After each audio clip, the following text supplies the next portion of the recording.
Sir, good evening. I am Prashant from Asianet News. Sir, here. Here. Prashant from Asianet News.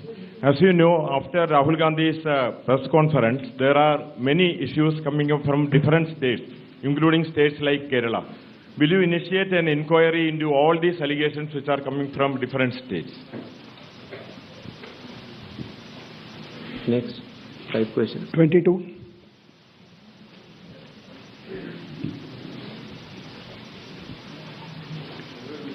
Sir. Please. Yeah. Hi. Please. Yeah. Go ahead. Yeah. Sir, Aishwarya Paliwal from Ashtak and India Today. Sir, 2 questions. First, sir, a lot of political parties have asked certain questions, but do you think all those questions are actually pointing towards the need for SIR? So, second question is what arrangements you've made for the vulnerable groups? Because a lot of people are asking senior citizens, migrants, marginalized. So, if you can focus on that, sir. Okay. 163. Sir, Shriparna from the Hindu newspaper. Sir, during door-to-door survey and enumeration, how many Nepali, Bangladeshi and Myanmarese nationals were found by BLOs? Does the Election Commission have any figures? 80. I'm coming, sir. We have enough time, sir. 80. Ganesh Kumar ji, how are you? I think you are well. This is Sandeep Shornokar from Bartaman newspaper. It's a West Bengal, one of the largest newspaper. मेरा question ये है कि बिहार के बाद बंगाल में कब SIR शुरू हो रहा है? 164.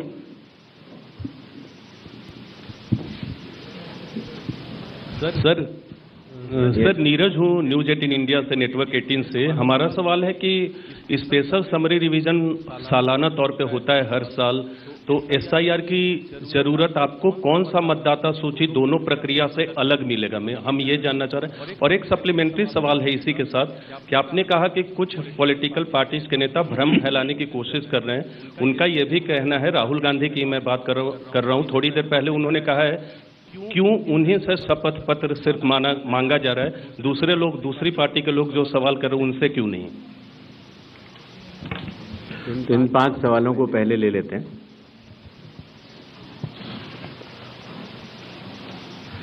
हमारे सारे मीडिया बंधुओं के माध्यम से मैं देश के मतदाताओं को ये बतलाना चाहता हूं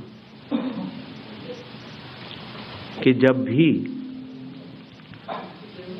मतदाता सूची का रिवीजन होता है तो उसकी प्रक्रिया वही होती है जो मैंने आपको अभी शुरू में बताई।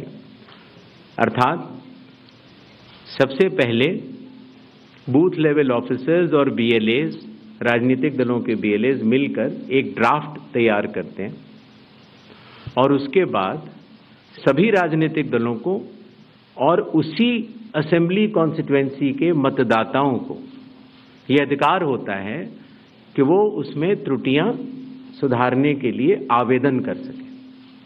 आवेदन 3 तरह के हो सकते हैं, या तो किसी का नाम छूट गया हो तो फॉर्म 6 होता है, या किसी का नाम गलत जुड़ गया हो या किसी और को जुड़वाना हो तो फॉर्म 7 होता है, और या कई बार उसमें विवरण गलत हो जाए, आपकी नाम की स्पेलिंग गलत हो जाए, फोटो गलत हो जाए, एड्रेस गलत हो जाए तो फॉर्म 8 होता है।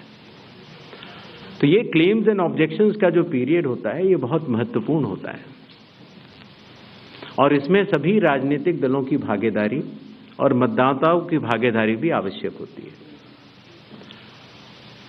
जब ये सारे क्लेम्स एंड ऑब्जेक्शंस आ जाते हैं तो उसके बाद जो उस इलाके का SDM होता है, जिसको कई जगहों पर इलेक्टोरल रजिस्ट्रेशन ऑफिसर भी बोलते हैं, जो कि स्टेट गवर्नमेंट का एक अधिकारी होता है, वो उस पर एक निर्णय लेता है और निर्णय करने के बाद एक अंतिम सूची का प्रकाशन करता है।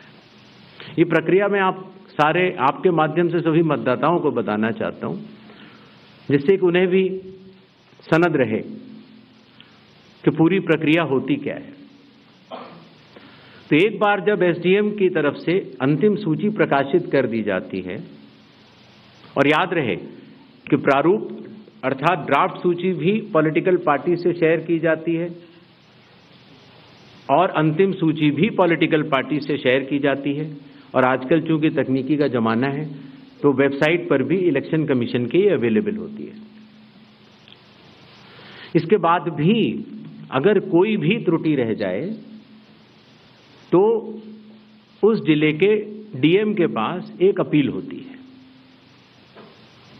और अगर डीएम से भी उस त्रुटि का समाधान न निकले तो उसके ऊपर उस प्रदेश के चीफ इलेक्टोरल ऑफिसर के पास एक अपील होती है। जो अंतिम सूची प्रकाशित हो जाती है उसके ऊपर हो जाते हैं चुनाव।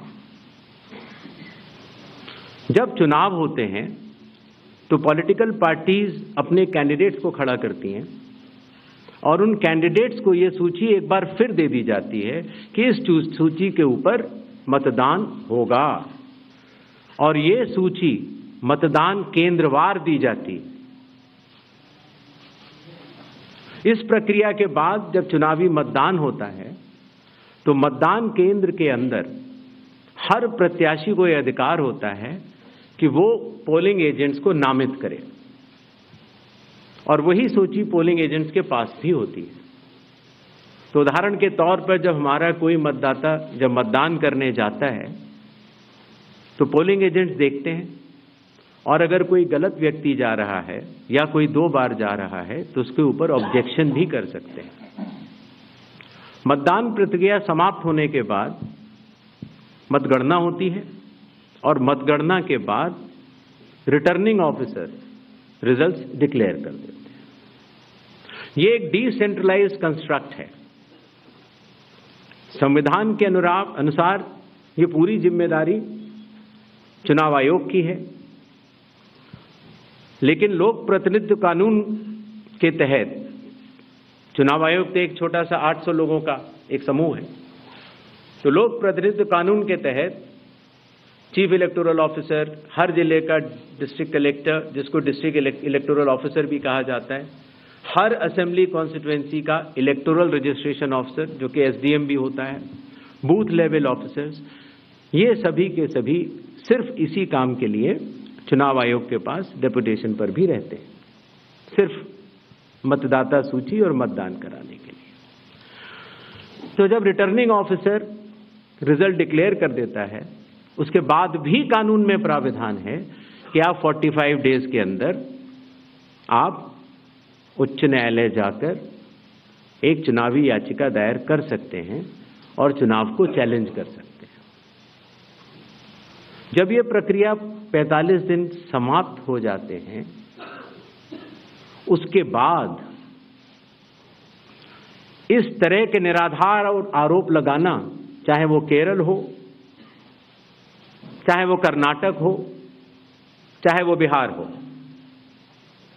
जब 45 दिन चुनाव के बाद पूर्ण हो चुके हैं और किसी भी दल को, किसी भी कैंडिडेट को कोई भी गलती नजर नहीं आई, तो आज इतने दिनों के बाद इस तरह के निराधार आरोप लगाना, उनका उद्देश्य क्या है, ये सारे मतदाता और देश की जनता पूरा समझती है।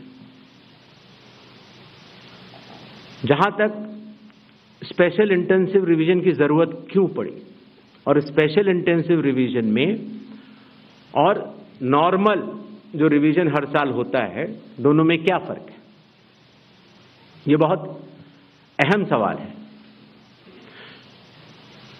पिछले 20 सालों में हर साल रिवीजन होता रहा, और जो एनुअल रिवीजन होता है उसमें साधारण तौर से एब्सेंटी, शिफ्टेड और एक जिसे कहते हैं कि एक रैंडम तरीके से उसका रिवीजन कर लिया जाता है।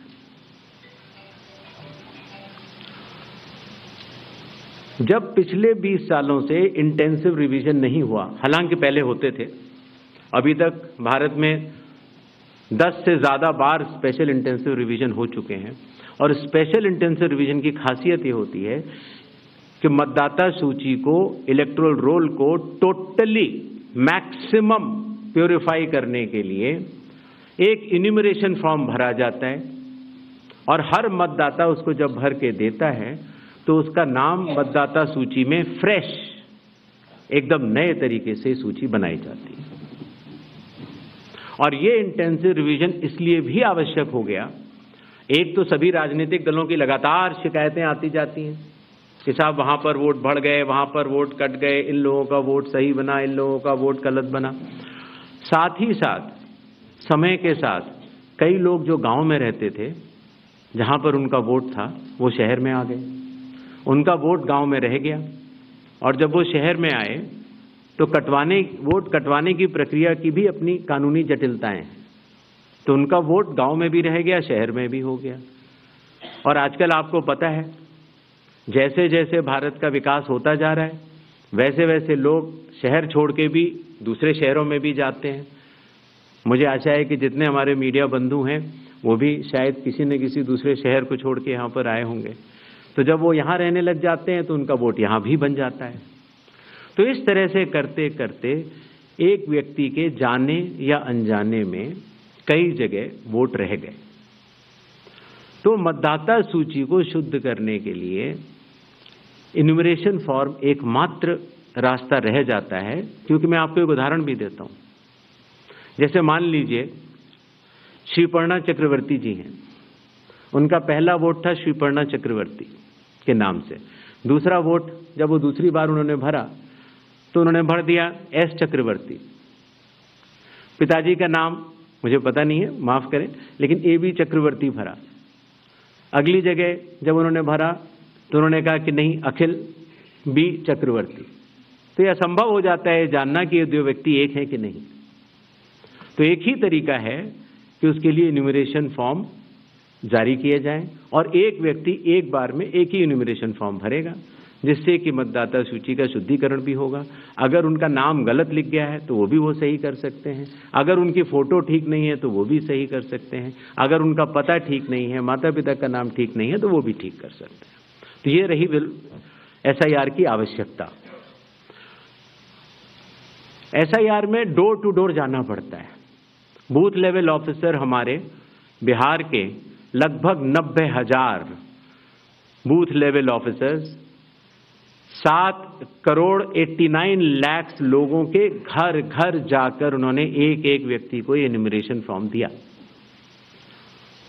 जो लोग मृत पाए गए या जो लोग घर पे नहीं थे, जो पड़ोसियों ने कहा या उनके घर वालों ने कहा कि ये परमानेंटली शिफ्ट हो गए हैं, या जिन लोगों ने कहा कि नहीं साहब मैं तो पहले ही दूसरी जगह इन्यूमरेशन फॉर्म भर चुका हूं, अर्थात उसका नाम 2 जगह था, ऐसे लोगों के फॉर्म वापस नहीं मिले और 7,24,00,000 फॉर्म वापस मिले 30 दिन के अंदर।